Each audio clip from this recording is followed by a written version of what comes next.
जय हिंद प्यारे साथियों, बहुत बहुत स्वागत करता हूं आप लोगों अपने चैनल वैकेंसी पॉइंट पर। दोस्तों, इस वीडियो में बात करेंगे यूपी पुलिस भर्ती का जो अभ्यर्थी लगातार इंतज़ार कर रहे हैं, मगर उन्हें किसी प्रकार से भी कहीं से भी संतुष्टि, या फिर चाहे हम बात करें बोर्ड की या फिर राज्य सरकार की, और या फिर बात करें कोर्ट की, तो कहीं से भी ऐसी कोई भी उम्मीद नज़र नहीं आ रही। और ख़ासकर उन अभ्यर्थियों के लिए जो कि नई भर्ती का इंतज़ार कर रहे हैं। नई भर्ती का इंतज़ार यानी कि आपको पता है कि 2021 दरोगा भर्ती के बाद 2021 दरोगा भर्ती जब आई थी, तब जिस एजेंसी को कार्यभार सौंपा गया था NSCIT, उस पर अनेक प्रकार के आरोप लगे और अन्य राज्यों में उसको बैन किया गया था। इस बात की भी पुष्टि की गई और उसके बाद से यूपी में भी उसे पूरी तरह से ख़त्म कर दिया गया। यानी कि अब किसी प्रकार का कोई भी एग्ज़ाम टेंडर उस एजेंसी को नहीं दिया जाने की बात सामने आई। मगर ये बात तो तय हुई कि यूपी में जिस प्रकार से बड़े पैमाने पर धांधली कराई गई दरोगा भर्ती में, उसके बाद से कि यूपी में कोई भी वैकेंसी है तो उसमें धांधली होना अनिवार्य रूप से सम्मिलित है। इस पर एजेंसियों ने थोड़ा सा ऐसा कुछ जताया कि जिससे कि अब किसी प्रकार से कोई भी एजेंसी कोई भी यूपी में एग्ज़ाम कराने के लिए तैयार नहीं है।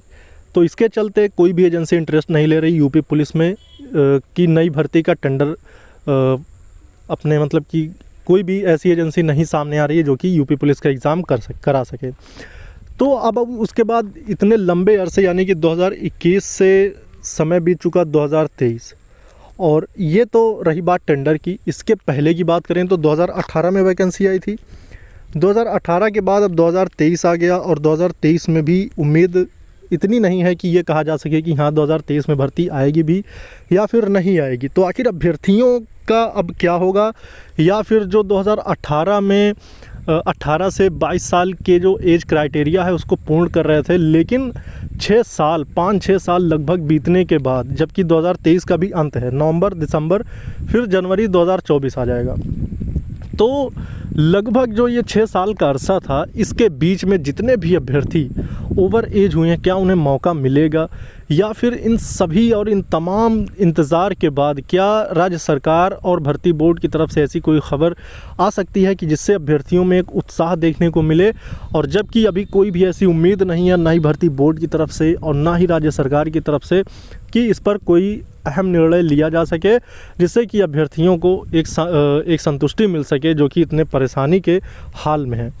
तो फ़िलहाल मैं उन सभी अभ्यर्थियों से ये अपील करना चाहता हूँ, जितने भी कैंडिडेट्स यूपी पुलिस की भर्ती चाहते हैं, और या फिर वो पुरानी भर्ती के अभ्यर्थी हैं या फिर नई भर्ती के अभ्यर्थी हैं, उन सभी अभ्यर्थियों से अपील करता हूँ कि ये एक समझो एक सोशल मीडिया के थ्रू एक बहुत ही बड़ी लड़ाई है जिसमें आपको शामिल होना है, आपको सहयोग और सपोर्ट करना है, जिससे कि आपको इस चीज़ में एक निर्णय देखने को मिल सके, एक इसका रिज़ल्ट देखने को मिल सके, इसका कुछ परिणाम आपके सामने आ सके। तो इसके लिए आपको सपोर्ट और सहयोग करने की ज़रूरत है। और अगर आप एकता दिखाते हैं तो हर तरह के प्रयास और हर तरह की कोशिशें की जाएंगी जिससे कि नई भर्तियां और पुरानी भर्तियों में कुछ अहम निर्णय लिए जा सके। और सबसे ख़ास बात तो ये है कि अभी नई वैकेंसी देखने को नहीं मिल रही है, और कुछ पुरानी भर्तियां हैं जो कि अभी भी पेंडिंग है और अभ्यर्थी इंतज़ार में हैं कि एग्ज़ाम्स कब कराए जाएंगे। तैयारी का भी कई साल का अरसा बीत चुका है, तैयारी करते करते अभ्यर्थी अब डिमोटिवेट होने लगे हैं।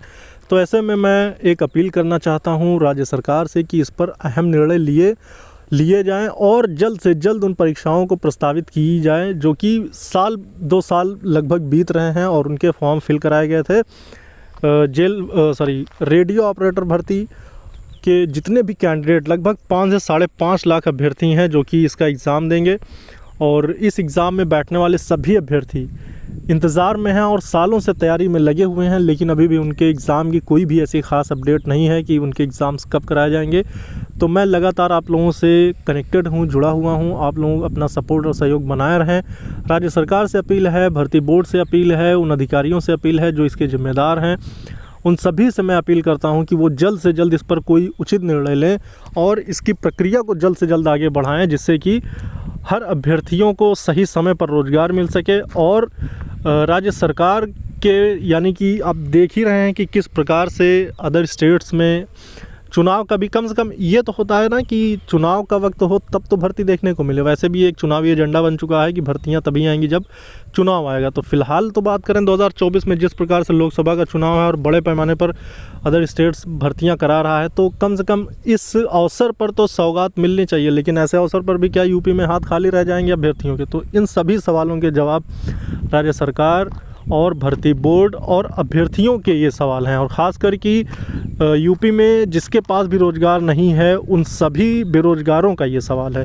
तो हर तरह के अपडेट्स आपको यहाँ मेरे चैनल पे मिलते रहेंगे। आप लोगों के हर जानकारी, आप लोगों की हर भर्तियों की जानकारी यहाँ पे मिलती रहेगी। आप लोग अपना सपोर्ट सहयोग बनाए रहें। हर तरह की आवाज़ यहाँ पे उठाई जाती रही है और उठाई जाती रहेगी।